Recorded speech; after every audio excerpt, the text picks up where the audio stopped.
Hello, everyone. My name is Richard Evans from Rich, I'm Gross Angel. and we are here at Wizard Music Academy, and we're going to do some interview roulette. So we have a couple of different questions that we've printed out, cut it up into pieces of paper. So we're going to pick 5 questions each, and at random, see what kind of results we come up with. And I don't know what you put down on here. I'm a little scared. Gibberish. And we're playing a show together August 23rd at 502 Bar. We'll be releasing our album, and you're releasing your album too, Yes, sir. right? Yes, sir. Yeah. And so we hope to catch you out there. So let's have some fun. Who wants to go first? You want to go first? Shit, yeah. All right. I'm gonna pull Go for it. one. Pick any of them. From the bottom. All right. Let's see what we get. See if you don't. See what it is. What's a hidden talent you have outside of music? Ooh. You were just doing it a second ago. The pig squeal? Yeah. you do a good pig squeal. I do a good pig squeal. Yeah. That's it. Demonstrate. See, I can't do that. I don't know if that counts as in music. It doesn't have to be in music. It doesn't have to be. I don't do it musically. I just do it all day, every day. That was outside of music. There you go. Yeah. There you go. What was it again? What was the question? I have to answer T. What's a special skill outside? Outside. Hidden talent outside of Hidden music. talent outside. I'm pretty slick on a trampoline. I'm a real Good flippy individual. You are flippy. You're good. He's a good break dancer too. I can't. Yeah. You can do that. Not anymore, but I was No? able to at one point. I'm getting a lot better at yoga. Does that count? Yeah, It counts. That's a skill. that's a skill. I don't know Every if that's time I like do it, the it best one. kicks my ass. Yeah, it kicks my ass every day too. I'm still I only do freaking it if I wake up and my back is in excruciating pain. Yeah. I usually just like stretch for as long as I can, and Yeah. it usually mellows out. All right. I don't know what that says. Did you write that?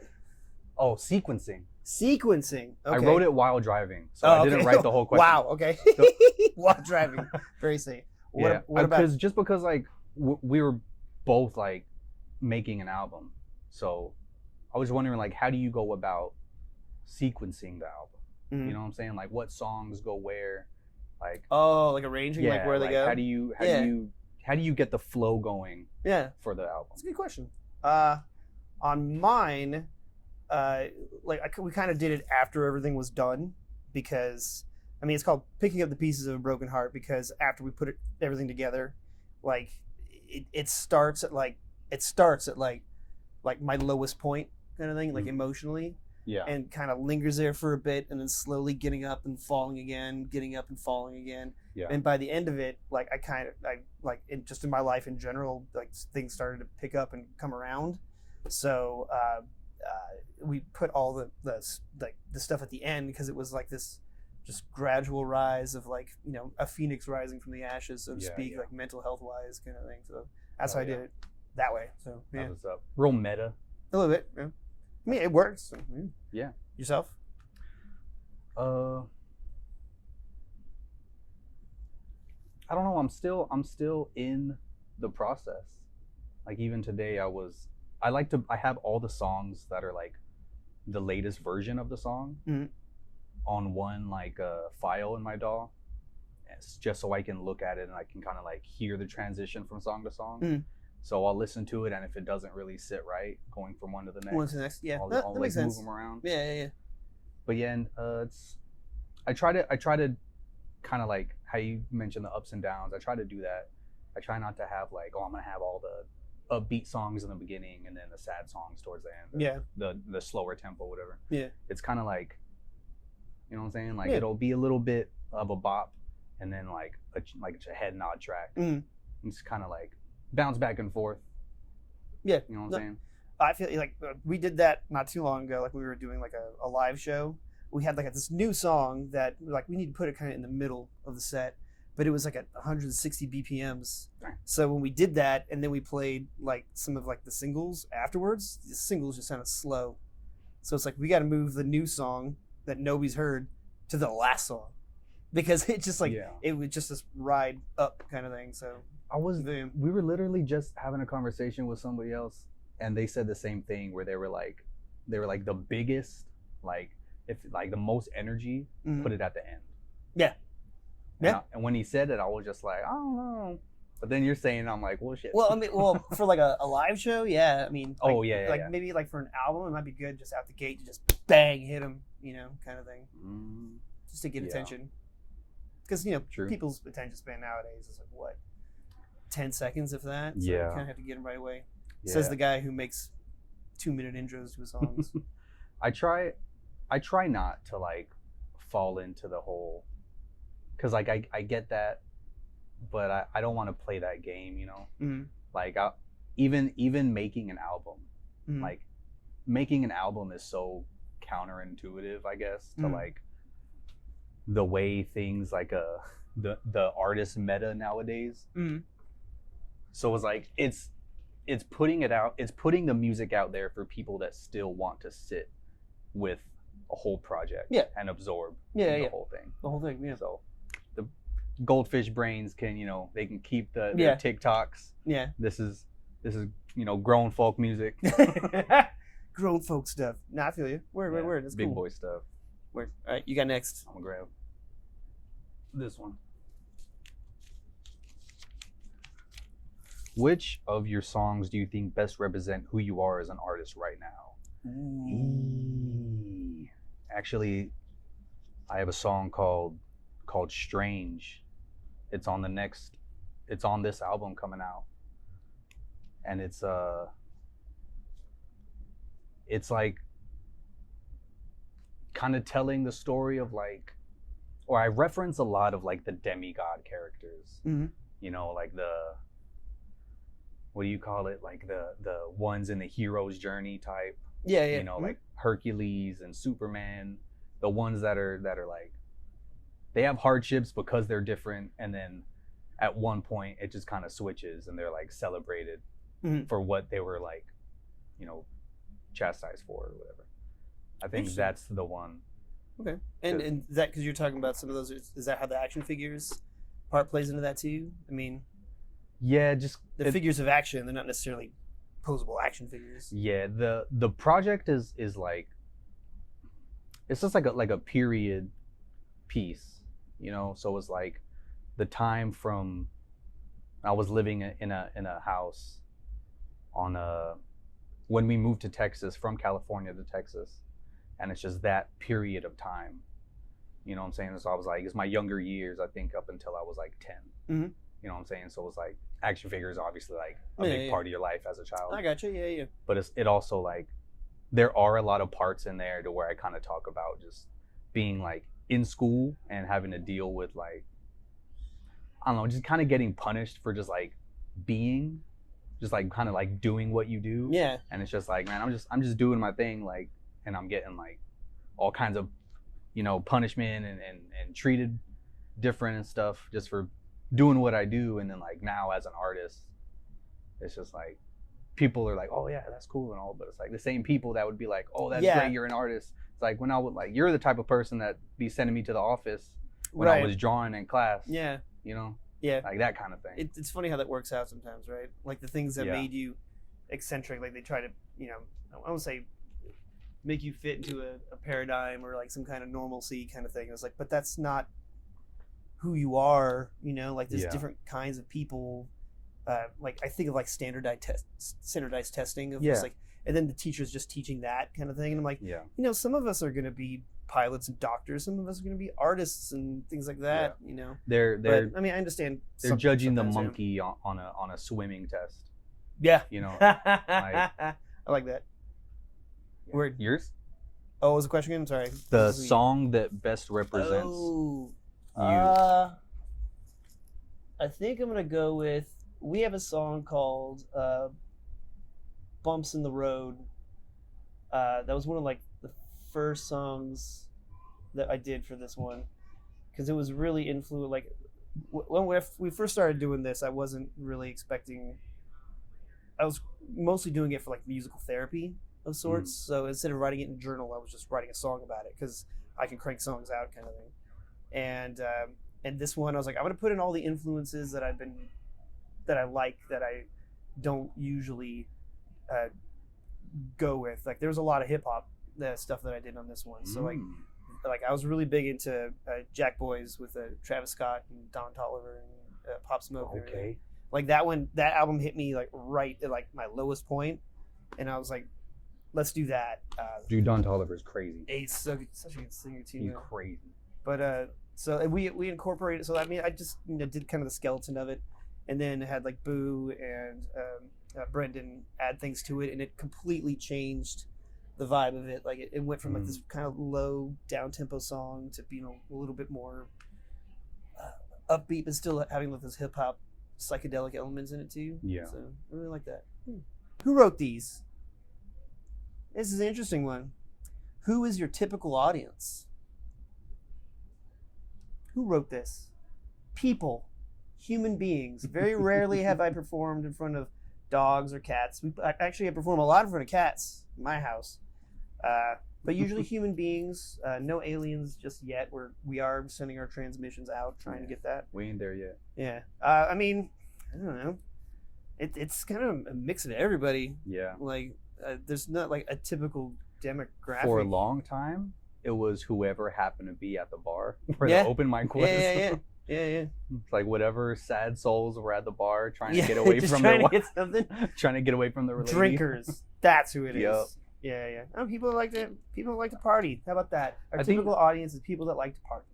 I think like nerds, in terms of like people that are in like, I guess for specifically for me, like the target audience would be just like people who are into comic books, video games, and movies. Yeah, I mean, like your contemporaries are like in the nerdcore hip hop community would be like what, like Mega Ran, Richie Branson, Oh My, who am I forgetting here?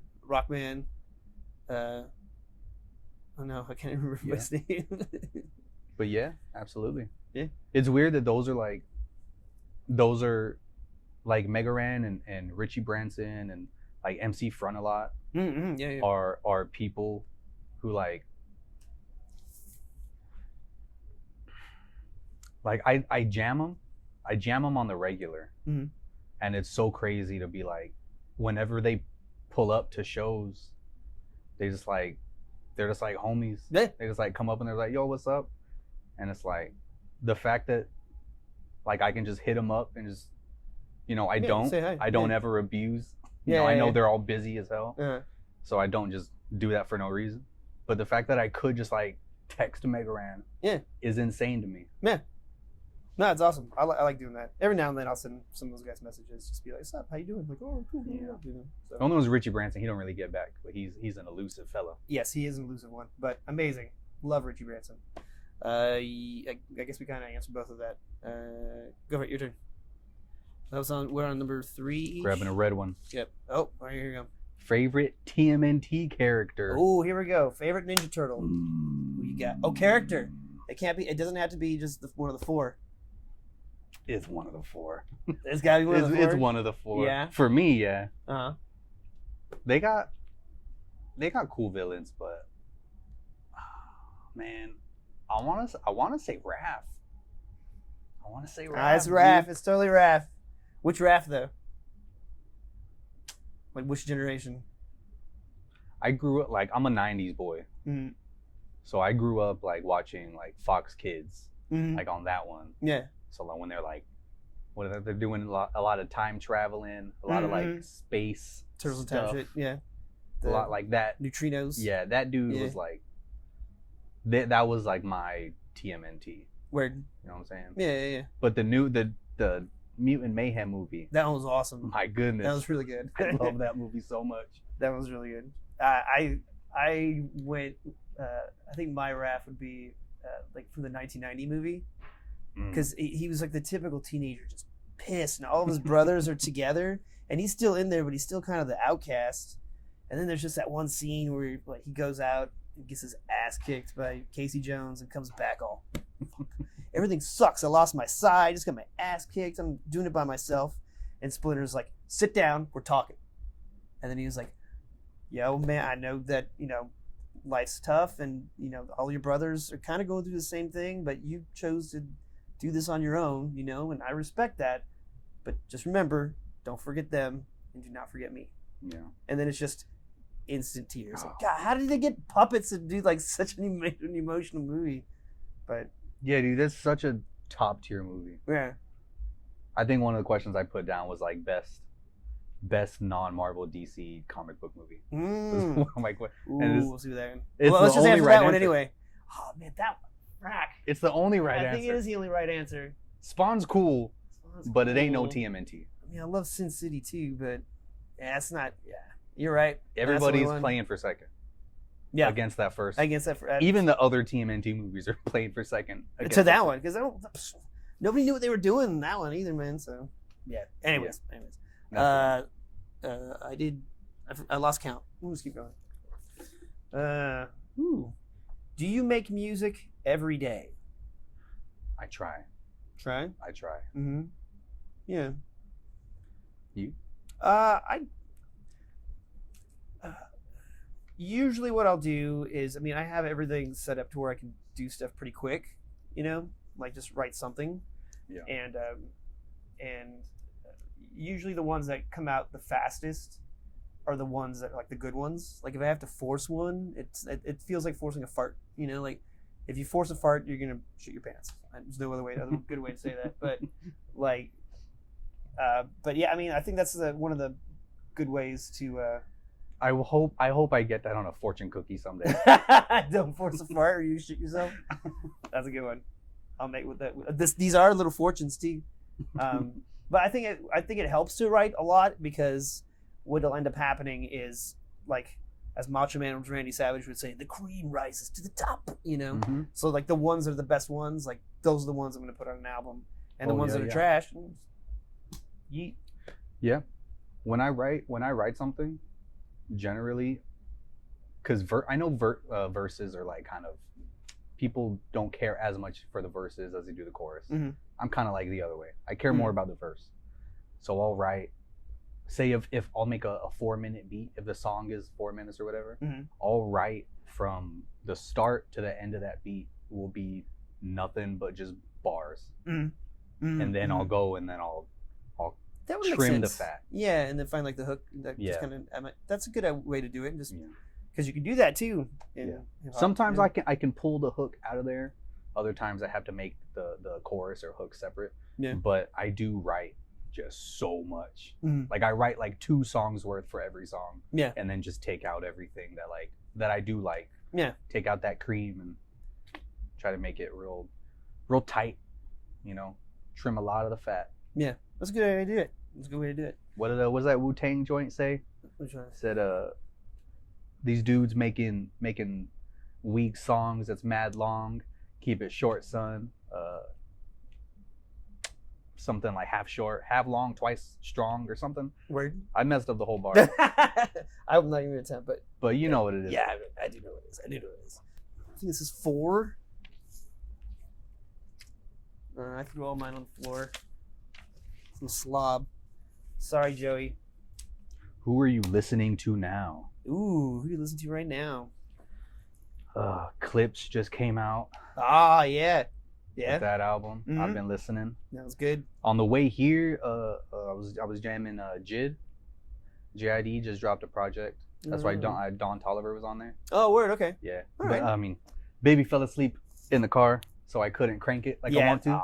But I like when a new project comes out from an artist that I care about, it's gonna get a couple rotations. Yeah.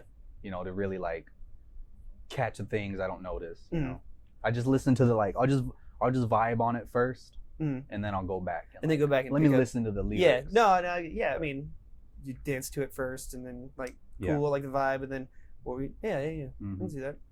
I've been listening to the new Suicide Boys a lot. That was really good. They kind of went back to like this 90s vibe a little bit, which is funny because I always thought Suicide Boys reminded me of like Bone Thugs, because they kind of have that triplet vibe, but they're also spooky, you know? Yeah. It's a lot of like 3-6. A lot of like 3-6 vibes. Yeah. With their like their pitch down samples. Yeah. That 45, Memphis. 42. Yep. Yeah. It's so good. Yeah, the album they did with Shakewell was like one of my favorites. And then on that album, there's a guy on there called Bones who I hadn't heard before, and I listened to his own stuff, and I was like, this is amazing. So I've been bumping Bones a lot, and the other one that I'm I wouldn't even consider this a guilty pleasure because I think it's actually really good. But this artist named Blorg. Blorg. He I don't know if you've seen it. He does like these he does like rap songs, but they're like King of the Hill. And then there's another one of Mr. Mackey, Shrek, and it's so good. So it's like, I have the South Park one down. Like the bar's like, I was in the lab all week, sipping that pure codeine, MK. And I'm like, bravo, dude. That's amazing. And it's just him like with the lean, and then he's just like, okay, it's a motherfucking school day. And it's so good. I gotta show you that after this. That's funny. Yeah, I'll peep.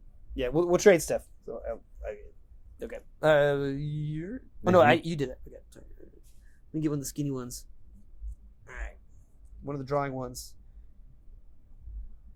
Song start to finish. Is that what this is? Yeah. When it what's the process? Oh. Of a song beginning to end for you? Ooh, interesting. It's always different. Like usually, like I'll go in, not necessarily with like something I'm going to talk about in mind, but I'll know like how I want it to feel. So I'll always start with like a BPM. Like am I in a dancing mood right now? 120 or up. Am I sullen or something? I'll go down or something like that. Start from there and then just kind of layer stuff. So that's an interesting question. Stuff to finish. Yeah, it's always drums, bass, like and progressions as far as like how to do that, and then I'll just start stacking,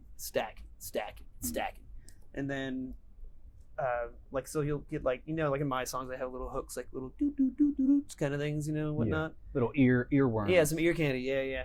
I'll do a bunch of those, but then find the one that actually is like the better of it, and be like, all right, use that. Like you said, you just kind of start adding those things.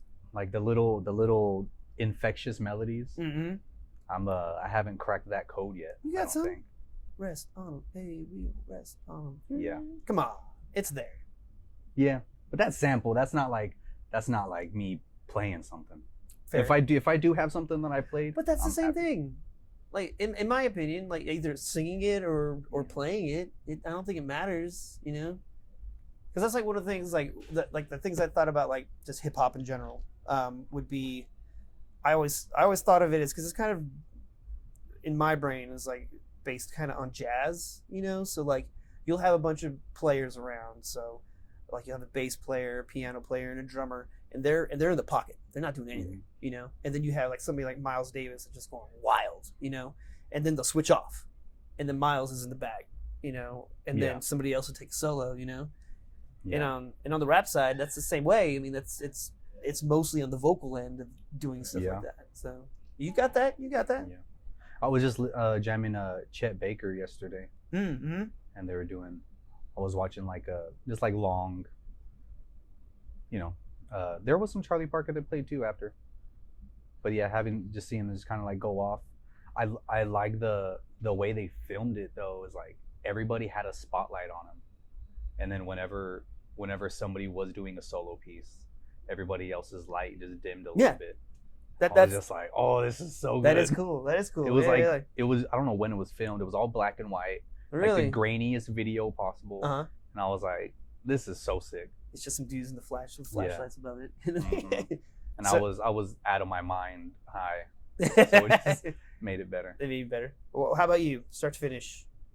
Yeah, man, it's always different. Sometimes it'll like I've been in the shower before, and I'll think of like a little melody, mm-hmm. and I'll sit there and I'll beatbox, like, cause I do like I'll do the melody and the beat at the same time. I've literally beatboxed in the shower until I was able to go to my laptop and just do it into the microphone. Okay. So it's like just to have like the idea. Sometimes it'll be just like a sample. It's every song is dependent, or dependent, like its own path or whatever. Yeah. I haven't really figured out like a workflow yet, which I don't know if it's a good or bad thing. Not necessarily. But yeah, like even on this one, like there's some this project I was intending on having it be mostly samples and loops. Mm-hmm. There was like I had a couple like ideas that I wanted to like put into one. So it was like the period piece idea and a samples and loops idea. I was like, let me just get these together. And then like the thematically sticking with like action figures and like that kind of stuff. So just like those 3 little circles make up the thing. The Venn diagram of the new album. That's cool. So like something like when I wrote it down, even like when I started the project, like I wrote down like song names and like song concepts, I guess. Okay. And then what I wanted, like the type of song that I wanted. Gotcha. You know what I'm saying? Yeah, like, yeah. It was like the first one was like, or like one of them was I don't know, just like a head nod. You know, like not. I mean, obviously there's like the single, but I was like I wanted just like a head nod, just like a chill song. And then I was like had different concepts, and I was just like this one, those fit. You know, like the action, the song action figures, and then like the single of like high energy. You know, I was like those obviously fit together. And I had like a story is like you gotta have. I feel like every good hip hop album has to have like a story song. Yeah. So I was like those 2. You know, it was just trying to figure out what like I guess like positions to play for like a team. You know, like what is this song's purpose on the album? Yeah. And instead of just being like, because I didn't want to just make like a mixtape. Or like, right. I feel like I haven't made. So you went into it with that in mind. That's cool. I feel like I haven't made like a real album yet. Like I've made like just a bunch of songs that are released together, but this is the first time where I was like, this is. It's awesome. Well, it's not the first time, but like I made like a Smash Brothers project. Oh, gotcha. Yeah. But this is like more personal stuff. You know, there's stuff on here that's like. I'm kind of nervous to see because conversations will happen because of this album. My grandmother is very invested in. Yeah. So she's gonna hear it. She's gonna hear things she doesn't know about. Yeah. We'll see if there's questions after. That's the word. Like that happened on this one too. Like there were some songs I was like, like I said, they were just kind of therapy, and I was like, I don't know if I want anybody to see me like that, you know. Right. But then like my other musicians that are with me and my producers are just like, no, this one's good. This is like that's kind of naked and people like that. And even now, like some of those songs I haven't played yet. Yeah. Like in person, because I'm like, I don't know if I want y'all to see what is going on behind here, but we're gonna do it this show. So if I end up in a slobbery, blubbery mess, we know why, because I didn't want to do it in the first place. Yeah. And it's y'all's fault for asking for it. And that's gonna it'll be cool. Yeah. I got some things in there where like I wrote it and like I'm mostly writing on my phone. So it was like after I wrote it, I was like, you wrote it down, dog. You gotta do it now. You wrote it. Yeah. You wrote it. Don't cut it out now. Yeah. And especially if it's truthful, you know, like don't sugarcoat it. Just go for the raw. Yeah. I think people like when things are genuine. It's true. So it is what it is. Real. Yeah. Is it mine or yours? I think I did. Start to finish. I forgot. I don't know. Conversations happen. I'm gonna grab this one. Forget. Go for it. It's a red one. Star Wars or Star Trek? Ooh. I have never been into Star Trek. Okay. I'm not a Star Wars guy either, but I have seen some bits, and I've been hype on it. Like I watched the Darth Maul fight. Yeah. It was cool. It was dope. It was sick. I wish they gave Darth Maul more screen time. I think he was the coolest thing I've seen out of Star Wars.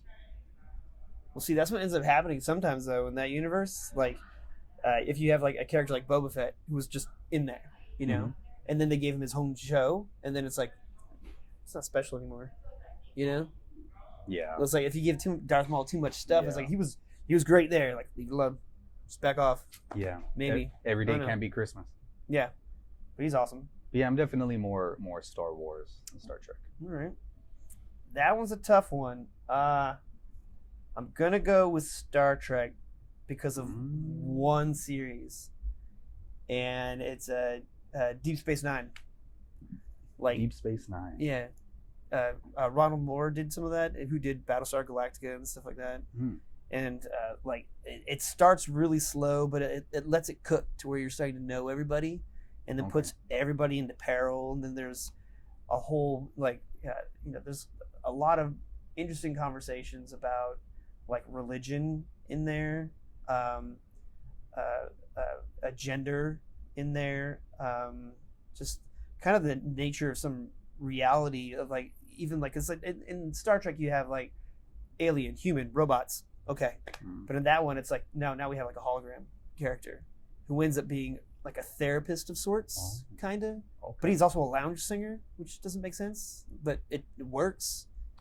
And there was one episode because a war breaks out, and DS9 I think was the first Star Trek where they did like it was a series. It wasn't like every episode stands on its own.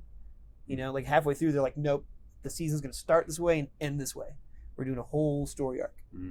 And so every episode ran into each other, and there's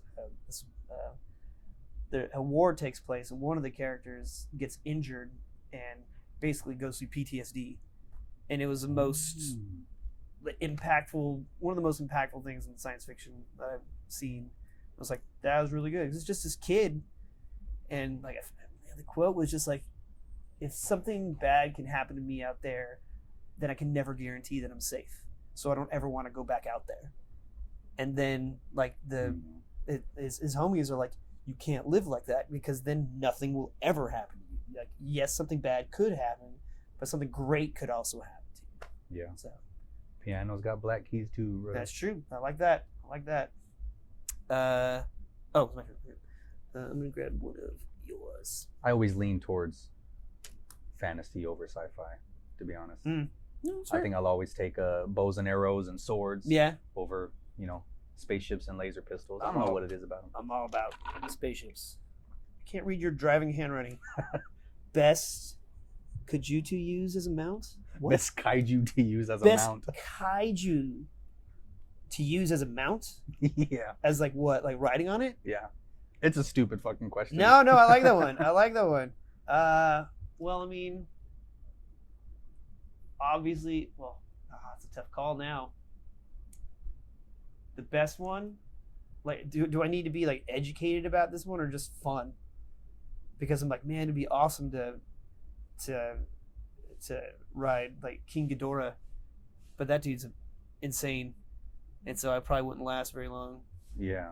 Where would you sit? Would you sit on top? Because like if I picture God, I picture Godzilla, it's three of them. Yeah, you're sitting on the head. I'm sitting on Godzilla's head. That's the only way you're gonna see anything. But if you're on Ghidra, do you sit on a head? I would imagine like on the back, so you can have like a rein for each head. Be like, turn left here, But then you have three. See, I didn't think about like the logistics of it. Yeah. I'm still gonna go with Ghidorah though. That's a good one. That's my dog. Yours? I feel like I'm super biased, but I'm gonna go King Kong. Ooh. I think that'd be the one. All right. It was a safe one to do too, because he knows what he's doing and he's not chaotic. He actually likes people. So yeah. What else we got? What do you admire about the person you're talking to? That's a good one. Shower me with compliments. No. This project looks like everything you do like looks mad professional. Like it always looks like high quality as hell. You know what I'm saying? You're obviously very like you know how to get there. You know what I'm saying? Mm-hmm. I feel like I come in sliding and scraping most of the time. So it looks that you're just like, yeah, this is how you do it. And you're just like, you get there. From the outside perspective. Fair. Well, thank you. I mean, it is a lot of work in trying to herd cats and then be like, okay, this is what it kind of finally looks like, and then sticking with it. sometimes it's almost out of laziness at times to be like, all right, just find how this looks and then just stick in that platform so I can do copy paste. But getting at least to that can be tough. You know, it definitely can be tough. That's efficiency though. That's slick stuff. Fair. I'm still trying to figure out like how to streamline a lot of things. Mm-hmm. You know, like vocal chains.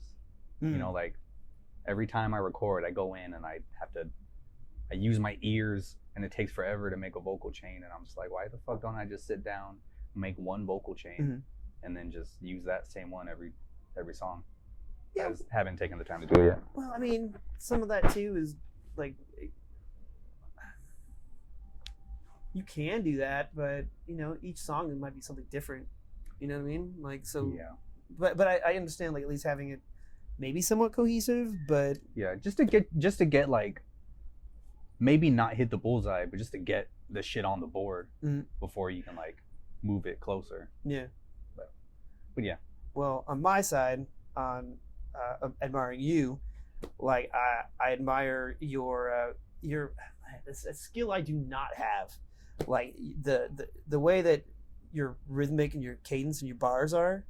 Like, I don't really know many people that can pull that off, you know, because I mean, you don't have to make them as complicated as you do, but you also make them look really easy. Like, there's one of the ways I kind of judge like my top like rappers of all time kind of thing is if I can't do it, you know, like if I could never do it, you know, like if I practiced enough, I could probably do Eminem if I practiced enough, you know, but I couldn't do what you do.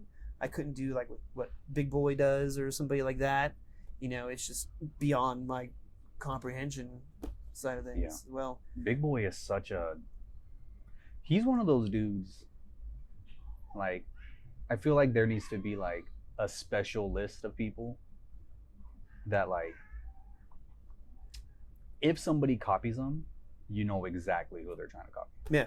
Like, I'm not a huge like Big Boy fan, but I know exactly, like, if anybody was to rap one of his lines, I would know exactly whose verse it was. Yeah. Same with MF Doom. Same with E40. Anybody tries to rip off. Same with Biggie. He's probably like the most one of the most unique and successful. Because I think once you start going like super unique in your style, like people can't like latch onto it so much, you know. So it's kind of like a drawback. Yeah. But it's like the people that do fucks with it, like, do it heavy. Yeah. Aesop Rock too. Yep. Like, those dudes you can't replicate them. And if you do, you just look like a biter. Yeah. Yeah. Yeah. And then I also really like the energy that you'll have in here. Like, some of my favorite hip hop artists have always been more on the punk rock side of things. So like Onyx, for example, would be a good example. And like, so like, for example, like Button Masher, you know, especially when you have somebody going back and forth, it's like but. Like, I want to hear that like in surround sound where I just like the voices are on each side kind of thing. And but yeah, I like that one a lot too. So you should do it. You should do it. You should be the other. I do. Whenever I watch you, I'm the other guy. Whenever you do the first one, I do the second one because I was like, this is fun. But yeah, I mean, your stuff is great. I've always liked your stuff. Much appreciated, brother. Yeah. What's next? I got the last one. Okay. All right. We'll make this the very last one here. I'm gonna dig to the back since we've been neglecting it. Okay.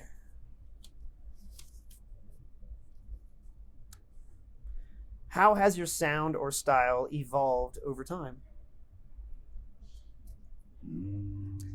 That was a good one.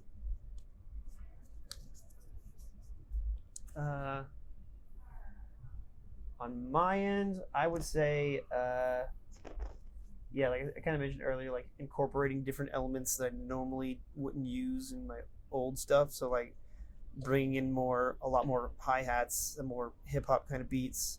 Slowing things down is a big thing because I used to make stuff that was just all dancey. I'm like, let's slow things down, and I'm trying. I mean, I've always been like a fan of doing harmonies and whatnot, but this time around, I was like, we're gonna do more than 2. We're gonna do like 3 to 4, and start stacking. So Hell yeah. Make it sound just beef. huge. Yeah. That's what's up. You? Man, when I first started, I was trying to make like a group thing with a couple homies, and it was called Doom Clan. So kind of like a nod towards like Wu-Tang, and a nod towards like video games for like Doom.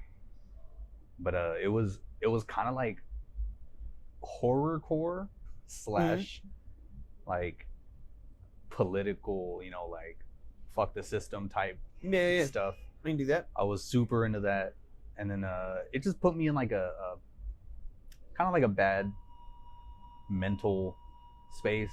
You know what I'm saying? Yeah. I was just like on Twitter, like monitoring Oh. the world. Yeah. You know, and I was just like, this is not good for me. But I ended up just kind of cutting back and being like, I'm just gonna make stuff for fun. And then I kind of started. I always played like video game music, you know, like on guitar. So I was always into VGM. But whenever I started rapping about like games and stuff, that kind of like rewarded me more than anything I've done up to that point. So I just kind of kept doing that a little more, and now I'm like using it more for like reference, and it's like I'm getting into making regular songs.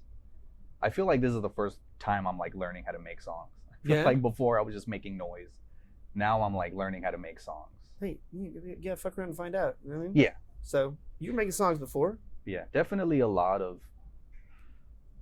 There's a lot of like soul samples on this one. A lot of like R&B and soul samples, and a lot more loops. When before it was more like. It would be like more instrumentation. But yeah, there's definitely been a lot of different changes from like project to project. Awesome. But yeah, huge, vastly different from where I started sonically. Yeah. I also slowed things down a lot more. But back then I was just, I don't know why, I just wanted to rap fast like all the time. Like every song was just like, let's just blah, blah, blah, blah. But now I'm just kind of like chilling out, letting the words kind of like letting the bars speak for themselves. You know what I'm saying? Yeah. Being like, if I don't have the crutch of like, oh, this is impressive because blah, blah, blah, blah, you know, the speed or whatever. Yeah. Or like even if it's like a lot of internal rhymes, it's like there's a lot going on. Like there's a lot of just ear bashing. You know, there's just a lot hitting people's ears. But now I'm trying to like chill out, slow it down, and be like, if I said this slowly, is it still like impactful? Yeah. I like that. Yeah. Cool. Well, that's awesome, man. Yeah, man. I mean, like I said, I've been a fan of genuine conversation here, so I was curious about some of these questions I did write myself. But yeah, I got a lot less. You haven't let me see the end of the album yet, so I'm excited to hear it. Yeah, man. I'm pretty excited for it. I'm excited to check yours out to see where the sound goes. It'll be interesting with the Dolby Atmos too. It's pretty ridiculous. It's pretty ridiculous, dude. Yeah, not That's gonna lie. So sick. Word. Well, sir, this has been a good conversation. Yeah. Yeah, man. You can wrap it up. So, got a lot of respect for you, man. Yes, sir. So, yeah, thank you for being here. All right, that was fun. Yeah. Yes, sir. Cool. Well, it's cool to hang out, man. And yep, we'll see you August 23rd, 502 Bar. We'll see you at 502 Bar as well. So make sure to check us out. WeAreSoSoRich.com and name of the album. Picking up the pieces of a broken heart. I almost forgot my own album name. I got Action Figures. This is mine. Right on. Rich, Gross Angel, 502, August 23rd. Be there.